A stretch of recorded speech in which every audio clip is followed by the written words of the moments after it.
So when I was young, I was probably around the age of like 10, maybe like 10ish. Yeah, 10ish, 12ish, 11ish. I don't actually remember how old I was, but puberty was just kicking in. And so I was taken to one of my mom's friends' houses. I don't remember exactly why I went there because I don't remember it being around the holidays, or maybe it was, I don't actually remember. But I went there, and this one time, the friend notices something about me. I'm just gonna say the friend because obviously we can't say names. And she laughs at me, and she's like, "You are so dirty. You are dirty. This is dirty." And at that point, obviously, well, not really obviously, because maybe I should have known. I don't know. Maybe I should have known, but I had some pubic hair growing down there. So nobody had taught me about shaving. I didn't know. Okay. At that point, I didn't know. I don't actually remember my age, but I was old enough to have pubic hair, I guess. Oops. But yeah, like I didn't know. And so this woman is like kind of like mocking me. "Eh, you are dirty." Of course, she didn't do it in like a condescending way. I don't know how to say it, but like it still felt offensive for me, and I felt very embarrassed, you know? And like multiple times in my life, I have experienced, or rather, I had experienced times when maybe I did something or said something or behaved a certain way, and adult people who are like much, much older than me would like talk about me behind my back, or like label me a certain way. "Oh, that girl, that girl who is so, so, and so."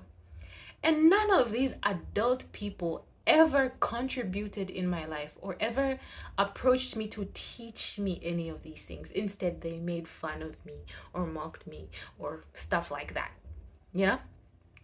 And so as I'm getting older, as I turned into a woman, as I went from girl to woman, it breaks my heart when people see a problem with someone, or they see a problem somewhere, and their first response is to make fun or to gossip. you know when Jesus fed the 5,000, or was it 15,000, 5,000, 50,000, whatever amount, when he was feeding those people, the disciples came to him and they're like, "Jesus, there's so many people and they're so hungry. What are we going to do?" And Jesus is like, "Feed them." Why did Jesus say that? What he basically meant is, when you see a problem, it's your responsibility. It is your responsibility. I think that community is something that the Bible really, really preaches. Like, community is such an important part of every person's life, even if they are not related to you. If anything, the fact that they're not related to you makes it very much important for you to just get involved and teach someone something. There's times when I've seen certain maybe family members, and maybe, for example, they didn't know how to cook shima, and people are laughing at them. Like, you think someone just woke up and said, I'm never going to learn how to cook shima and I don't know, or I'm just going to be a lazy person and I don't know, so that people can talk about me. Nobody just wakes up and becomes something. It is your responsibility, when you see that someone's not doing well somewhere, or they're not doing something well, go and teach them. Go and be that. Like, I remember, if you've been following me, there's this video that I made at a certain point, and I mentioned that the church is in need of mothers. You need to be a mother to someone. And as much as I can, I try my best to be that to every little girl that I see that is lacking in a certain area. I have 3 nieces, and when I notice like she doesn't know how to do this and this, I'm not going to gossip about her.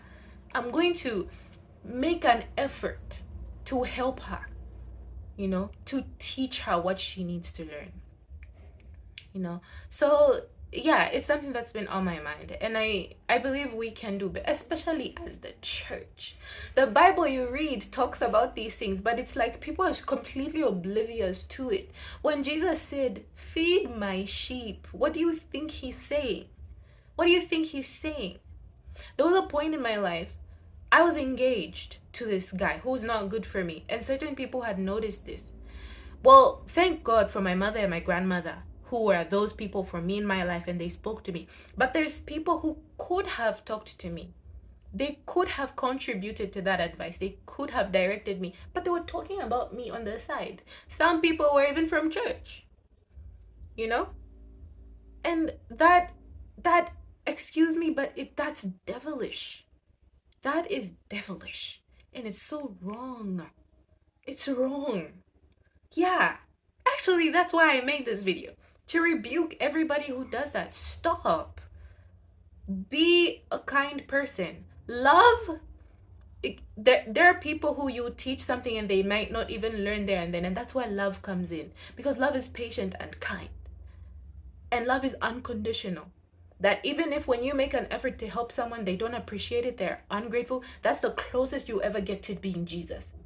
Because he died for people who were not grateful. They did not thank him. They didn't care that he was in pain. So come on. Church, Christians, come on. We can do better. Let's not embarrass our God, because honestly, it's quite embarrassing that we do that to people. We do that to each other, to each other's children. Come on. Let's do better. Let's feed the sheep. If there's someone in your community who is in need of something, be the first solution. It is your responsibility. Come on.